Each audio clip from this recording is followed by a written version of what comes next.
अंधेरी रातें जहाँ अंधेरा ही एकमात्र सच्चाई है। क्या आपको कभी ऐसा महसूस हुआ है कि कोई आपकी परछाई में छिपा आपको देख रहा है? क्या आपने रात के सन्नाटे में किसी अनजानी आहट को सुना है? तो स्वागत है आपका अंधेरी रातें में। हर कहानी डर के नए आयाम खोलती है, जहाँ प्रेतात्माएं, शापित स्थान और अनसुलझे रहस्य आपका इंतजार कर रहे हैं। तो अगर आप अंधेरे से डरते हैं तो सावधान रहें, क्योंकि यहाँ हर रात एक नई दहशत लेके आती है। तो अगर आप भी इस डरावनी दुनिया का हिस्सा बनना चाहते हैं तो हमारे चैनल को सब्सक्राइब करें और बेल आइकन दबाएं, ताकि कोई भी भूतिया कहानी आपसे छूट ना जाए। अब आप तैयार हैं? चलिए डर की इस दुनिया में कदम रखते हैं और कहानी को शुरू करते हैं। झारखंड के पहाड़ी जंगलों से घिरे उस छोटे से गांव करमाटोली की सुबह बाकी दुनिया से बिल्कुल अलग होती है। यहाँ ना मोबाइल नेटवर्क की चिंता होती है, ना इंटरनेट की खनक। यह सिर्फ चिड़ियों की चहचहाहट, पत्तों की सरसराहट और उन कहानियों की गूंज होती है जो हवा में बहती रहती है, खास तौर पर अमावस की रातों में। शिवेंद्र, एक पढ़ा लिखा युवा, करीब 7 साल बाद इस गांव में लौट रहा था। वह रांची में एक सरकारी नौकरी छोड़ चुका था। कारण कोई नहीं जानता था, बस सबने यही सुना कि दादाजी की जमीन अब संभालनी है। पर असल वजह कुछ और थी। थकान, जिंदगी की, भीड़ की, शोर की। जैसे ही जीप कच्चे रास्ते पर हिचकोले खाते हुए गांव में दाखिल हुई, शिवेंद्र ने वो परिचित पीपल का पेड़ देखा, जिसके नीचे कभी उसकी दादी ने उसे काला धागा बांधकर भेजा था जब वो पहली बार शहर गया था। वो काला धागा अब भी है वहां, उसने मन ही मन सोचा। दादी अब बूढ़ी हो चली थी, कमजोर आंखें, कांपते हाथ और धीमी आवाज, लेकिन उनकी याददाश्त गांव के हर आदमी की जिंदगी से जुड़ी कहानियों से भरी थी। जैसे ही शिवेंद्र घर पहुंचा, दादी ने उसे गले लगाया। उनकी आंखों में सुकून तो था, पर साथ ही कोई छिपा हुआ डर भी। आ गया तू, अच्छा किया, मगर बेटा। वो कुछ कहना चाहती थी, पर चुप हो गई। शिवेंद्र को गांव का सन्नाटा अब अच्छा लगने लगा था। रात होते ही जब लालटेन की रोशनी में पूरा गांव डूब जाता, तो आंगन में बैठे हुए वो बस एक ही चेहरा सोचता, रंभा। वो गांव की सबसे खूबसूरत लड़की थी। लंबे काले बाल, हल्की सी मुस्कान और आंखों में कुछ ऐसा जो सीधा आत्मा को छू जाए। बचपन में दोनों साथ खेलते थे, लेकिन अब जब वो उसे देखता तो सब कुछ जैसे थम जाता। एक शाम जब वो तालाब के किनारे बैठा था, रंभा वहां आई। अब मत जाओ, यही रुक जाओ, उसने धीरे से कहा। अगर तू साथ हो तो कहीं नहीं जाऊंगा, शिवेंद्र ने जवाब दिया। उनकी नजरों ने मानो शादी का वादा कर लिया। लेकिन उसी रात जब शिवेंद्र ने दादी से कहा, मैं रंभा से शादी करना चाहता हूं, अमावस के बाद की तारीख पंडित ने ठीक बताई है, दादी का चेहरा पीला पड़ गया। उन्होंने कांपते होठों से बस इतना कहा, अमावस के आसपास शादी की मत सोचना, मत करना बेटा। शिवेंद्र चौंका। क्यों दादी, डर क्यों रही हो? दादी उठी और पीपल के पेड़ की ओर देखने लगी। तेरे दादा के जमाने में एक बार पहले भी अमावस की रात शादी तय हुई थी। फिर क्या हुआ? उसने पूछा। दादी की आंखों में डर था। बारात आई थी, पर वो बारात इंसानों की नहीं थी। गांव की गलियां अब शिवेंद्र को पहले से अलग लगने लगी थी, जैसे सब कुछ वैसा ही था, पर कुछ बदल गया था। रात के सन्नाटे में हवा के साथ एक अजीब सी सरसराहट सुनाई देती, जैसे कोई नाम लेकर पुकार रहा हो। लेकिन इन सब के बीच जो चीज सबसे स्थिर थी, वो थी रंभा। वो हर सुबह नदी पर जल भरने जाती और वहीं शिवेंद्र उसका इंतजार करता। दोनों की बातें अब गहराने लगी थी। एक दिन जब वो बांस की छाव में बैठे थे, रंभा ने पूछा, शहर छोड़कर आ गए, डर नहीं लगा? शिवेंद्र ने मुस्कुराकर कहा, डर तो अब बस एक चीज से लगता है। क्या? तुझसे दूर जाने से? रंभा ने नजरें झुका ली, पर उसकी आंखों में एक झलक ऐसी थी जैसे कुछ कहना चाहती हो, कुछ बहुत पुराना, बहुत गहरा। उसने धीमे से पूछा, अगर मैं कहूं कि इस गांव में कुछ है, कुछ ऐसा जो हर 20 साल में लौटता है, तब भी साथ दोगे? शिवेंद्र हंस पड़ा। तू है, बस इतना काफी है। उसने उसी पल रंभा से शादी का प्रस्ताव रखा। मैं चाहता हूं कि तू मेरी जिंदगी की दुल्हन बने। रंभा कुछ नहीं बोली, सिर्फ धीरे से उसके हाथ को थामा और फिर कह दिया, पर एक शर्त है। क्या? अमावस की रात को मंदिर में मिलना। अकेले। शिवेंद्र चौंका। अमावस की रात अकेले? क्यों? वहीं सब तय होगा, उसने कहा और वहां से चली गई। शाम को जब वो घर लौटा तो दादी मंदिर में दिए जला रही थी। शिवेंद्र ने बात छेड़ी। दादी, क्या सच में अमावस की रात कुछ होता है इस गांव में? दादी ने हाथ रोक दिए। कुछ देर तक चुप रही, फिर बहुत धीमी आवाज में बोली, तेरे दादा की बहन की शादी भी अमावस के दिन तय हुई थी और वो बारात आई थी, लेकिन वापस कोई नहीं गया। किसने देखा था? शिवेंद्र ने पूछा। दादी कांपती आवाज में बोली, मैंने। रात को शिवेंद्र देर तक जागता रहा। खिड़की से बाहर देखा तो देखा पीपल के पेड़ के नीचे कोई खड़ा था, सफेद साड़ी में, बहुत शांत। उसने सोचा शायद रंभा है, पर जब उसने दरवाजा खोला और बाहर गया, वहां कुछ भी नहीं था, केवल जमीन पर राख की हल्की सी लकीर। गांव के कोने में एक पुराना शिव मंदिर था, काले पत्थरों से बना, जिन पर समय की दरारें साफ झलकती थीं। उसी मंदिर में गांव का सबसे पुराना और सनकी पंडित रहता था, पंडित लखन। उसकी आंखें धुंधली थीं, लेकिन कुछ देखने का हुनर ऐसा कि इंसान के भीतर का भेद जान जाए। वो बोलता कम था, लेकिन उसकी बातों में हमेशा कुछ ऐसा होता जो लोगों को भीतर तक हिला देता। जब शिवेंद्र और रंभा उसकी झोपड़ी में पहुंचे तो वो मंदिर के पीछे पीपल की जड़ में कुछ रख रहा था, राख, नींबू और एक पुराना लोटा जो उल्टा रखा गया था। पंडित जी, शादी की तारीख देखनी है, रंभा ने धीरे से कहा। लखन ने बिना देखे जवाब दिया, किसकी? मेरी और शिवेंद्र की, उसने कहा। लखन ठिठक गया, फिर धीरे धीरे पीछे मुड़ा। उसकी आंखों में कुछ ऐसा था जैसे वो इस मिलन को पहले से जानता हो। वो चुपचाप भीतर गया, अपनी पुरानी पंचांग निकाल कर लौटा, पन्ने पलटते हुए रुका और कहा, बुधवार, अमावस के अगले दिन। अच्छा, योग है। शिवेंद्र मुस्कुरा उठा, पर तभी लखन ने जोड़ा, पर एक बात याद रखना, अमावस की रात मंदिर मत आना, उस रात शांति नहीं होती। रंभा ने उसकी ओर देखा, अगर कोई पहले ही वादा कर चुका हो उस रात आने का। लखन कुछ नहीं बोला। उसने दोनों की ओर देखा, फिर अपनी सूखी उंगलियों से एक राख की लकीर जमीन पर खींच दी। इस रेखा को लांघना मसान की सरहद लांघने जैसा होगा, शिवेंद्र ने हंसकर कहा। पंडित जी, हम आज के लोग हैं, ये सब बातें अब डराने वाली नहीं रही। लखन कुछ कहने ही वाला था, लेकिन रंभा ने उसका हाथ थाम लिया। चलो। जाते जाते पंडित लखन ने सिर्फ इतना कहा, पिछली बार जब किसी ने इस राख की रेखा को लांघा था, उसकी बारात में इंसान नहीं परछाइयां आई थीं। शादी की तैयारियां तेजी से चलने लगी। गांव की औरतें हल्दी बुनने लगीं और बुजुर्ग लोग गुनगुना रहे थे, मसान की रात मत जागना, जो जागे वो लौटे नहीं। पर शिवेंद्र को इन सब बातों में सिर्फ एक चीज दिख रही थी, रंभा की आंखों में एक अजीब सी बेचैनी, जैसे वो कुछ छिपा रही हो।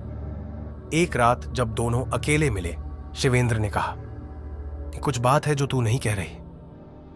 रंभा ने उसकी आंखों में देखा और बस एक वाक्य कहा, शिवेंद्र, मैं इंसानों की तरह पैदा नहीं हुई। शिवेंद्र सारी रात सो नहीं पाया। रंभा की वो बात, मैं इंसानों की तरह पैदा नहीं हुई, उसके कानों में किसी मंत्र की तरह गूंज रही थी। सुबह होने से पहले ही वो दादी के पास पहुंचा। दादी तुलसी के आगे दीप जला रही थी, पर उनकी आंखें बुझी बुझी लग रही थी, जैसे रात भर कोई सपना उन्हें सोने नहीं दिया हो। दादी, मसान की पहली बारात में क्या हुआ था? दादी ठिठक गई। उन्होंने कांपते हाथों से दीपक नीचे रखा और धीरे से कहा, अब क्यों पूछ रहा है? क्योंकि मेरी शादी भी उसी अमावस के बाद तय हुई है, और दादी, रंभा कहती है वो इंसानों जैसी नहीं है। दादी का चेहरा स्याह पड़ गया। तो सुन, 20 साल पहले की बात है। गांव में एक लड़की थी, सुरम्या, रंभा जैसी ही सुंदर, उसके रूप की मिसाल दी जाती थी। लेकिन एक दिन वो नदी किनारे से गायब हो गई। 3 दिन बाद उसकी लाश मिली, अधजली, आधी राख, आधी देह। गांव में सबने कहा किसी ने हत्या की, मगर उसकी मां ने कुछ और कहा। उसने कहा सुरम्या ने मसान से विवाह कर लिया है। शिवेंद्र चौंक गया।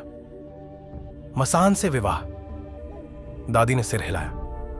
हाँ, मसान, वो शक्ति जो मृत आत्माओं को खुद से बांध लेती है। कहते हैं हर पीढ़ी में एक लड़की मसान के संग जुड़ जाती है और फिर उसका संसार बदल जाता है। और फिर गांव में एक बारात आई। शाम को ढोल बजा, लोग नाचे और सुबह पता चला सारी बारात गायब है। बस एक ही चीज मिली, राख और अधजले फूल। किसकी बारात थी? तेरे पिताजी के चचेरे भाई की। शिवेंद्र की सांस थम गई। दादी ने आगे कहा, और अब जब तू उसी अमावस के बाद शादी कर रहा है और वो लड़की कह रही है कि वो इंसान नहीं, तो समझ ले बेटा, या तो तुझे मसान के पास जाना है या उसे यहां से मुक्त करना है। शिवेंद्र भागकर मंदिर पहुंचा। वहां देखा रंभा वहीं खड़ी थी, मंदिर के दरवाजे पर, और उसके पैरों के नीचे राख की हल्की परत। उसने पूछा, तू कौन है रंभा?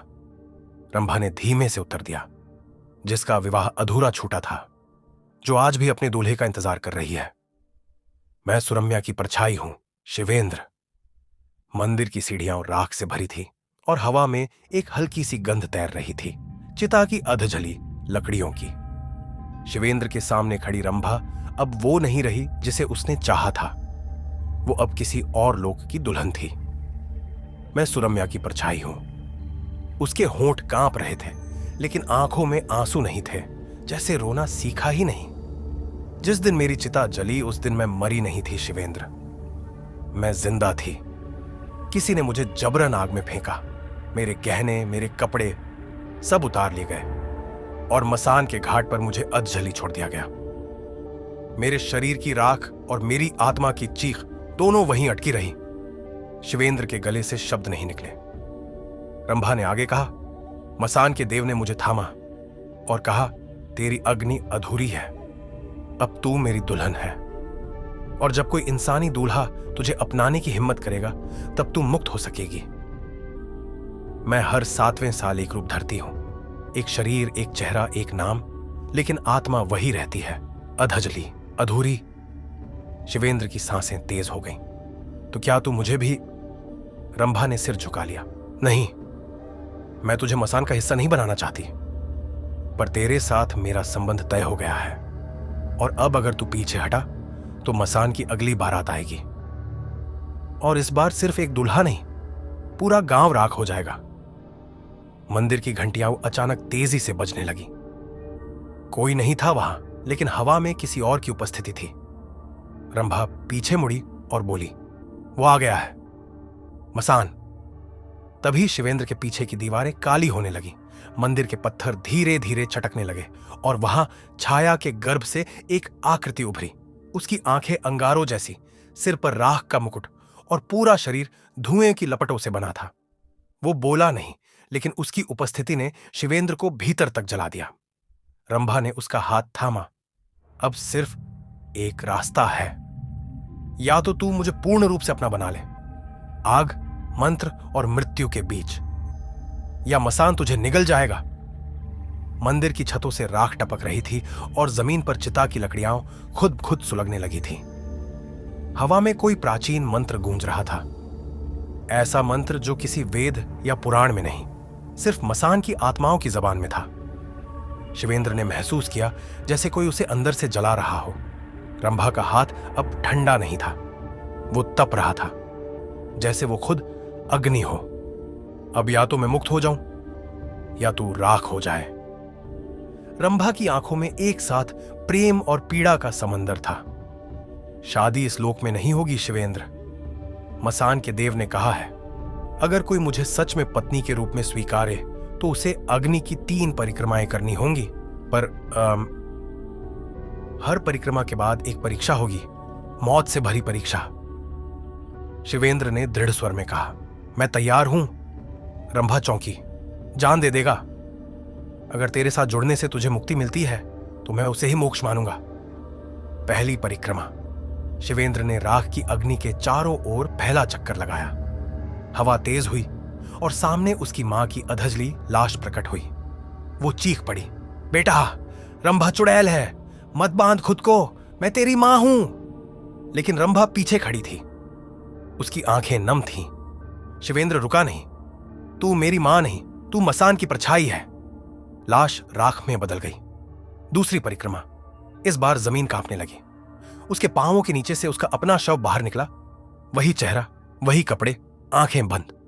रंभा बोली, अगर तू आगे बढ़ा तो तुझे अपनी ही मौत देखनी होगी। शिवेंद्र ने शव की आंखें खोली। अंदर कोई रोशनी नहीं, बस खालीपन। अगर यही मेरी नियति है तो मैं उसे स्वीकार करता हूं। वो आगे बढ़ गया। तीसरी परिक्रमा। इस बार अग्नि की लपटें आसमान तक जा रही थीं। रंभा का चेहरा बदलने लगा। वो अब सुरम्या बन गई थी, फिर जलती चिता में बदल गई, फिर सिर्फ राख, और पीछे से एक भारी आवाज गूंजी, आखिरी निर्णय। क्या तू एक अजली आत्मा की दुल्हन को स्वीकार करता है? एक ऐसी स्त्री को जो कभी न पूरी मरी, न पूरी जी पाई। शिवेंद्र ने आंखें बंद कर लीं और कहा, मैं उसे उसके सारे रूपों में स्वीकार करता हूं, उसकी पीड़ा, उसकी परछाई और उसकी अधूरी कहानी सहित। अग्नि शांत हो गई। राख की उस परिक्रमा से अचानक एक तेज प्रकाश निकला और वहां अब कोई नहीं था, न शिवेंद्र, न रंभा, न मसान। बस मंदिर की जमीन पर दो वस्तुएं पड़ी थीं, एक अधजली माला और एक राख से सना सिंदूरदान। गांव वाले कहते हैं उस रात मसान की हवाएं रुक गई थी और मंदिर से एक औरत के हंसने की हल्की सी आवाज आई थी, शांत, सच्ची और मुक्त। मंदिर के आसपास अब सन्नाटा था। आग बुझ चुकी थी और राख की हल्की परत जमीन पर फैली हुई थी। गांव के लोग दूर से देख रहे थे। उन्हें कुछ समझ नहीं आ रहा था कि आखिर उस रात क्या हुआ। शिवेंद्र और रंभा दोनों की परछाइयां गायब हो चुकी थीं। उनकी जगह सिर्फ वही अधजली माला और राख से सना सिंदूरदान रह गया था। दादी तुलसी मंदिर के सामने खड़ी थी। उनकी आंखें आंसुओं से भीगी थीं, लेकिन चेहरे पर संतोष की मुस्कान थी। मसान की बारात अब खत्म हो गई है। दादी ने धीरे कहा, रंभा की आत्मा अब मुक्त हो चुकी है। उसने अपने पति के साथ आखिरी अग्नि परिक्रमा पूरी कर ली। गांव में धीरे धीरे बदलाव आने लगे। मसान की हवाएं अब तेज नहीं थीं। रातें शांत होने लगीं और जो भय था वह कम होने लगा। शिवेंद्र की मां ने मंदिर के बाहर एक दीप जलाया। तुम्हारे पिता का चचेरा भाई भी अब शांति पा चुका होगा, उन्होंने कहा। शिवेंद्र ने अपने दिल में एक वादा किया, मैं रंभा को कभी नहीं भूलूंगा। उसकी कहानी हर उस इंसान तक पहुंचाऊंगा जिसे डर, अकेलापन और अधूरी मोहब्बत ने घेर रखा है। मंदिर के अंदर एक हल्की रोशनी अभी भी जल रही थी। कहते हैं वो रंभा की आत्मा की आखिरी चमक थी, जो अब आकाश की ओर उड़ चली है, जहां उसे सदियों की मुक्ति मिली। और गांव के बुजुर्ग कहते हैं मसान की बारात अब फिर कभी नहीं आएगी।